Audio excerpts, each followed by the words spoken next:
When I was a little girl, I remember that when my dad was repairing something, every time he asked me to hold the hammer, just so we would have a time for a conversation with each other. I never saw my dad drinking or taking a night out with the boys. All he did after work was taking care of his family. I grew up and left home for college, and since then, my dad had been calling me every Sunday morning, no matter what. And when several years later I bought a house, my dad was painting it by himself for 3 days in the 80-degree summer heat. All he asked was to hold his paintbrush and talk to him. But I was too busy in those days. I did not find any time for a conversation with my dad. 4 years ago, my dad was visiting me. He spent many hours putting together a swing set for my daughter. He asked to bring him a cup of tea and have a talk with him, but I had to prepare for a trip that weekend, so I did not have time for any long conversations that day.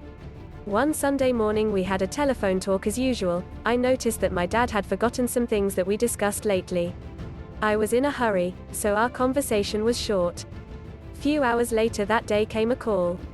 My father was in a hospital with an aneurysm.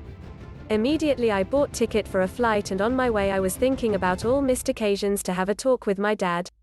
By the time I have arrived to hospital, my father had passed away. Now it was he who did not have time for a conversation with me. I realized how little I knew about my dad, his deepest thoughts and dreams.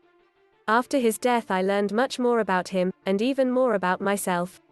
All he ever asked me was my time. And now his has all my attention every single day.